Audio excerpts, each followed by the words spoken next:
Hey guys, and welcome to episode 53 of How I Made My First $1 Million.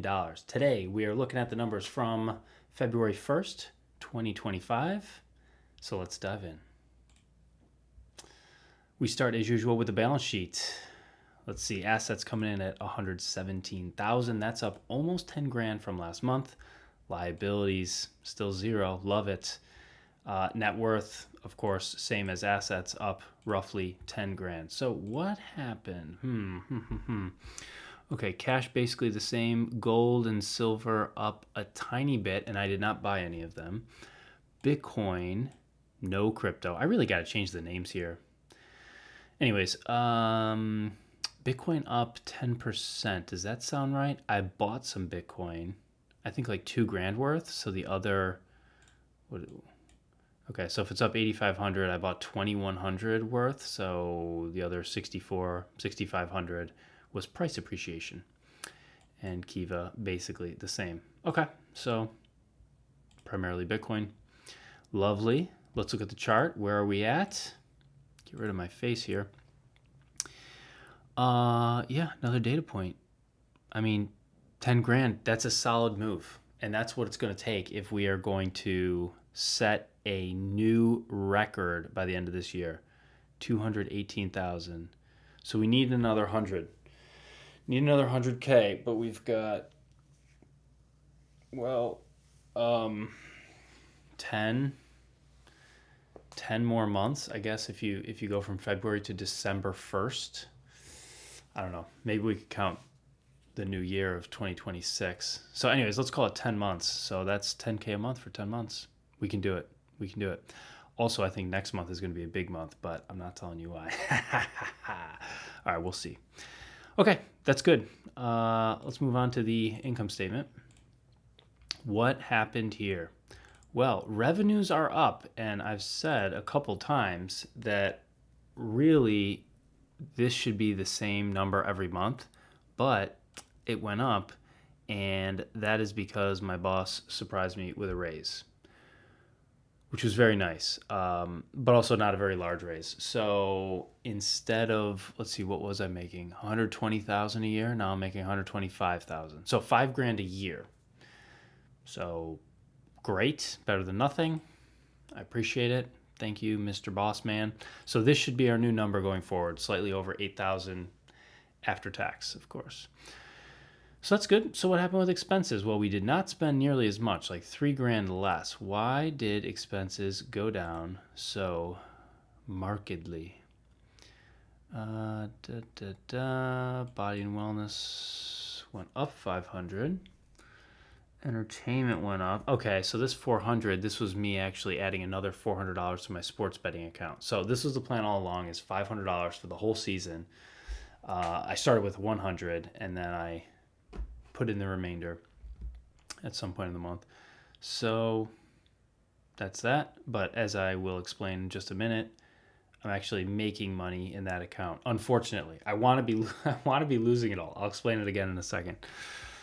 Spent less on travel and adventure, spent more on taxes, quarterly payment to the IRS.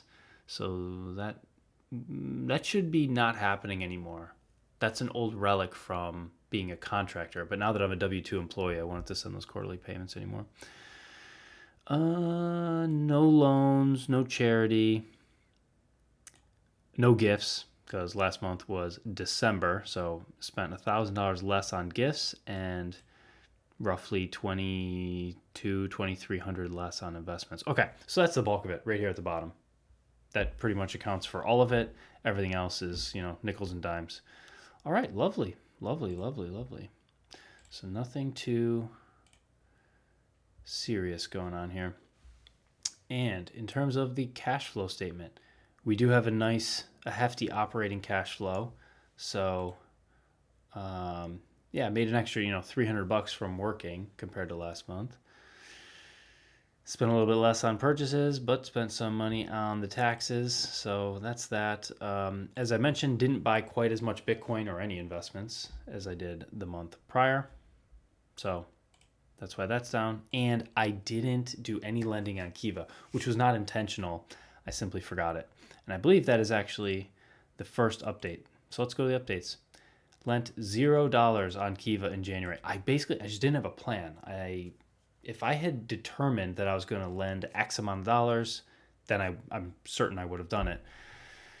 But I just didn't have a plan. And it wasn't until the month was over and I was going through all my finances that I realized, I didn't lend anything. So I'll make up for it in February. Probably, yeah. I'll probably just make up. So I have to figure out what I'm going to do. Maybe I'll lend. I like the idea of lending $1,000 a month. I like that. So maybe I'll do that. I took no action with the brokerage account, didn't buy any options, didn't take any positions, nothing. I will eventually, just sort of waiting. As I mentioned a minute ago, I made $307 on 5 bets cumulative in my sports betting account. So that's across December and January. So the lifetime of the account. And yeah, the whole point of doing that is to hedge my emotions. So I'm really betting on my hometown team to lose, which is like, I don't know, blasphemous in some sense. But, my hometown team lost, and so I made money. And if I were a betting man, no pun intended, that's what I would have bet on to happen, right? The Bills lose in the playoffs. Who would have thought? I would have thought, and that's why I bet against them. So anyways, so I'm up $307. I'm probably just going to dump that on the Super Bowl and bet on the Chiefs to win because I want the Chiefs to lose. So same idea. Bet on the outcome you don't want to happen, and you've hedged your emotions. So I don't know, just something to do. All right. Oh, I forgot to comment on this comment. Below last month's video, of course, this is called How I Made My First $1 Million. Ramon here says, just play Powerball, which is funny because I actually played the lottery. I don't remember if it was Powerball or Mega Millions or if those are different or the same. I don't know because I don't do it regularly. But I played the lottery. I put $25 in. So did my fiance. So did a friend couple. So collectively $100 we put in. And our plan was if any of us win, we'll just split it. And the jackpot was like, I don't know, $1 billion or something with a B. So it was humongous. We did not win. We did not get anywhere close. And I forgot to mention it in last month's video. What a coincidence that someone said, just play Powerball. Anyways, don't plan on doing that again, but whatever. It was a fun thing to do for one day. All right, relationship with body, 7 out of 10. Good. Someone at the gym asked me, he's like, hey man, what's your nutrition like? And I could talk about this for a long time, not because I'm super passionate about it, but because I've been thinking about it and making little experiments in my nutrition for a long time, years, right? And I'll do little experiments that last weeks or months and just see how I feel and tweak things. I'll add things into my diet, subtract them. But I haven't really mentioned it here in these videos. Like I don't feel like a nutrition guy. But certain clues in my life are sort of moving in that direction. So I figured I would just share what I'm doing at this point in time. For a long time, I've been sort of intermittent fasting, and it's not something that I am religious about. It just sort of evolved into what I do almost every single day. I don't really have to think about it. I pretty much don't eat until noon or 1 p.m. or 2 p.m. And then I stop eating around 10 p.m. So roughly an 8-hour feeding window. And so that means I'm naturally fasting the other 16 hours of the day, plus or minus. Also, I tend not to eat very many carbs, and when I do, I have them late in the day. So my first meal is almost always 0 carbs on purpose. Second meal, it's kind of like most of them have no carbs. And then the third meal is when I have my carbs. I don't know. Just figured I'd share it with you guys in case you're curious. Other than that, nothing else to say about the body. Relationship with others, 6 out of 10. Good, not great. It's okay. This is the main thing. So my full-time job, I have been working so much this past month, really a couple months, pretty much 7 days a week, nights, weekends, regularly. And it's all, well, it's not all, but like the bulk of it is towards the 6-part YouTube series that I'm creating. And just a week ago, we completed the principal photography. So I flew to New York.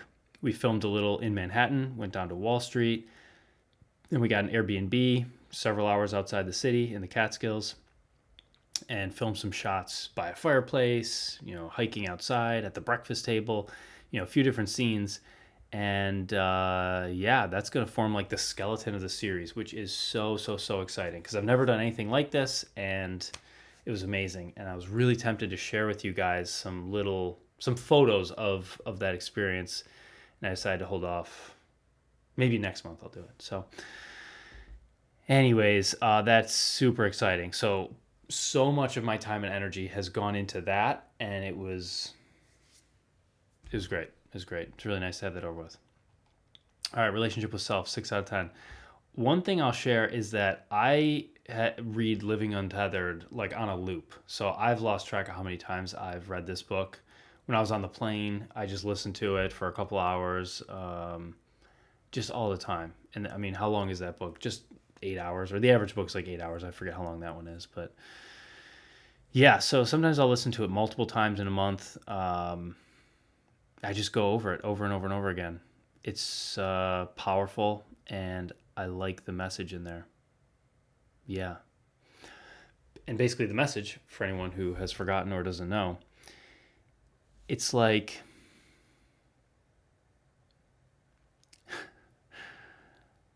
yeah, it's like we're all just trying to be okay in there, like in our own mind, in our own body. Everything we do, we're just trying to be okay. And if we get a certain job, it's because we think a certain job will make us feel okay and be okay. And if we get a certain partner, it's the same, right? We're just trying to be okay. And if we decide to buy a certain house or sell our house and live somewhere else, it's all an effort to just be okay. We're just trying to be okay, trying to be comfortable with our thoughts and feelings. And the whole book is like, you don't have to live like that. If you meditate and realize that that's all noise, it's kind of all an illusion, you can live untethered, and you can get in touch with your higher self, which is, in my words, I would say it's like a connection to God. He might say that too. So anyways, it's a good book, and that's why I listen to it on repeat all the time. And another takeaway there, not from this author, but from someone in the same realm, is the best work you can do in life is spiritual work on yourself. And that is the highest service that you can do to humanity at large, is spiritual work on yourself. That's it. No exceptions. So it's super powerful. So that's why I listen to that on repeat. It does seem like a very important source of focus. Yes. Okay, and just wrapping up here, last item is a repeat of what I said a minute ago, the 6-part YouTube series for work. That's a part relationship with self and its relationship with others.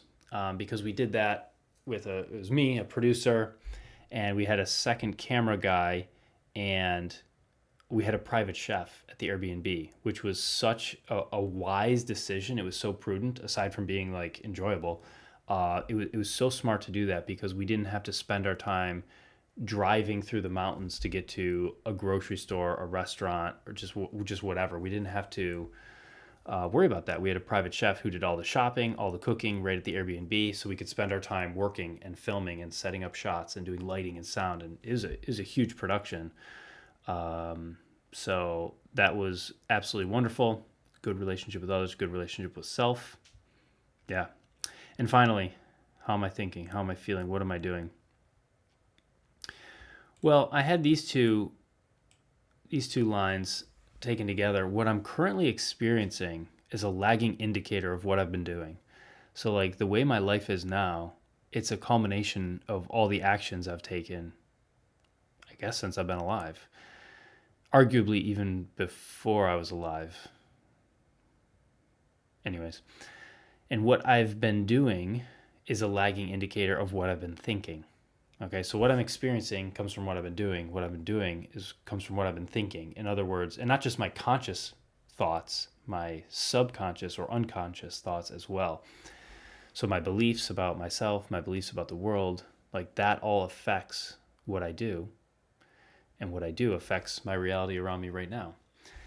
And so part of that comes from the nature of personal reality, but part of it just feels true anyways. Yeah. So, yeah, I guess I'm sort of reflecting on, I'm appreciating past Alan. Like, thank you, Alan, of several months ago, several years ago, for doing hard work, because I'm enjoying what I'm experiencing right now, honestly. So I just feel very grateful for everything I have. A lot of opportunities, amazing people, a good job. Yeah, it's amazing. So thank you to younger Alan for doing hard work and making good decisions, generally speaking, in life. All right, last one here is keep going. Just keep going. Once you have momentum, keep going. If you fall down, keep going. Get the momentum back. So yeah, just a reminder to myself. So anyways, that is it for today. That is it for this month. Thank you guys for watching, and I'll see you next month.